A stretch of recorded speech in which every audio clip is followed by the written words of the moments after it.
O tema de hoje é o público e o privado. Você já deve ter ouvido falar em público e privado, né? Certamente já observou que existem duas esferas na nossa vida social, que é o poder público e o poder privado. Vamos tratar sobre esse tema usando como referência o pensamento do antigo filósofo Aristóteles, que em sua obra denominada Política estabeleceu as bases para o entendimento do que é o público e o privado. A escola pública e escola privada, escola pública e empresa privada, vida pública e vida privada. Então abordaremos este tema sobre a ótica da filosofia. Vamos relembrar um pouco sobre Aristóteles. Aristóteles ele foi considerado o maior filósofo da antiguidade, pois ele realizou um trabalho com base nos conhecimentos deixados por seus antecessores, Platão e Sócrates, chegando a escrever mais de 70 obras. Porém, a grande parte delas foi destruída no incêndio numa biblioteca de Alexandria, no ano de 48 depois de Cristo, restando atualmente 22 obras. O seu pensamento até hoje é de grande contribuição para o campo da lógica, da metafísica, da matemática, da biologia, certo? Como também da ética, da política, entre outros. No campo da política, ele realizou uma análise sobre a administração pública no seu livro Política. E é com base nela que a gente vai iniciar esse tema, certo? Você sabe de onde surgiu a palavra política? A palavra política, ela deriva do grego, certo? Políticos, que significa algo relacionado com grupos sociais que integram a polis. A polis eram as cidades gregas. Ou seja, seria na prática relacionada à administração da polis. Mas vamos conhecer como surgiu a ideia do privado e do público. O privado e o público, segundo Aristóteles, né? O privado, palavra que deriva do latim privatus e representa aquilo que é colocado à parte ou que é pertencente a si mesmo, próprio, individual.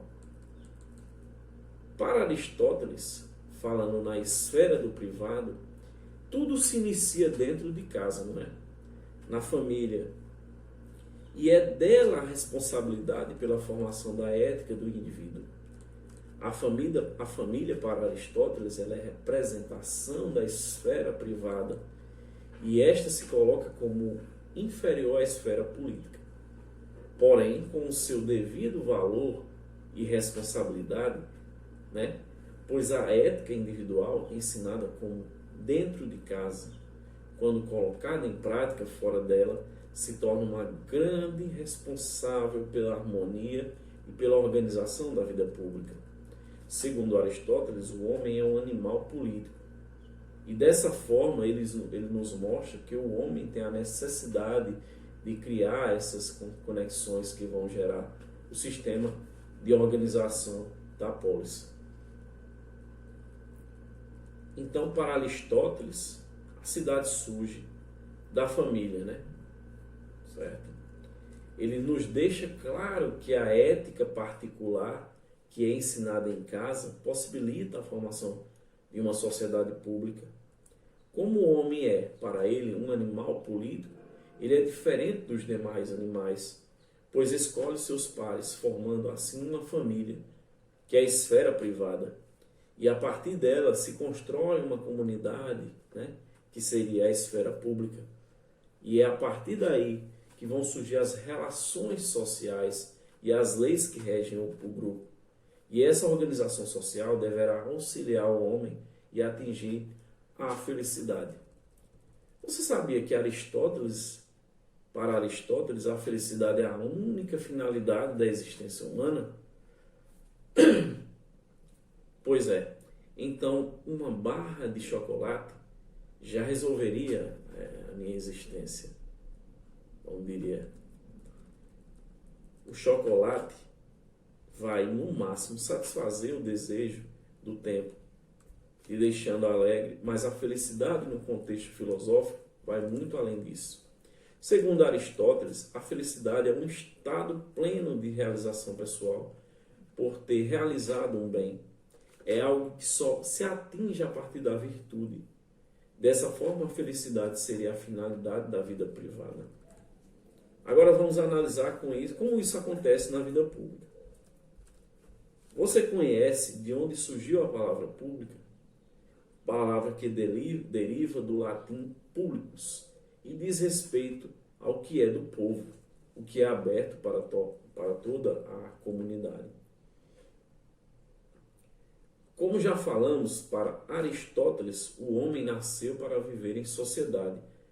A maior representação da vida em sociedade acontecia na polis grega.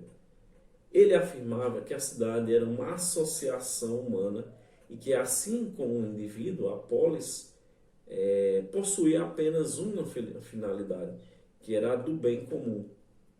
Na primeira fase, da família, o bem comum surge dentro de casa e é individual e tem um propósito de preservar a vida familiar. Depois, esse processo evolui, as relações saem da casa, e tornam uma proporção comunitária. Aristóteles ele chama essa frase de vilarejo, fase que antecede a polis. Nessa etapa, a preocupação do homem era com a administração de seus bens, com o culto religioso. Evoluindo mais um pouco, o ser humano chega à sociedade política, que é a cidade. E aí o indivíduo vai se ocupar na construção de um bem maior, pois agora o interesse não é individual, e sim coletivo. Esse bem maior era classificado como eudaimonia. Eudaimonia é a palavra que surge da junção das palavras gregas eu, que é o bem ou aquilo que é bem, que é bom, e daimon, Deus ou gênio intermediário entre os homens e as divindades superiores. Representava assim o bem maior. A eudaimonia, como fala, não deve ser apenas um estado momentâneo, mas um estado de ida.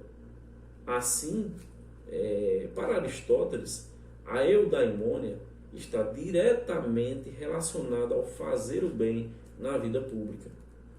Esse bem maior não estaria ligado a coisas materiais, e sim a uma atitude de alma, segundo a virtude do ser.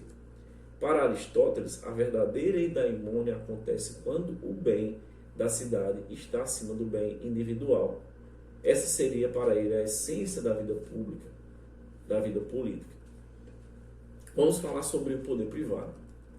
Na Grécia Antiga, o poder privado se referia às relações familiares. Na sociedade atual, ela é representada pela individualização do ser e pelo domínio de alguém que trabalha para si mesmo.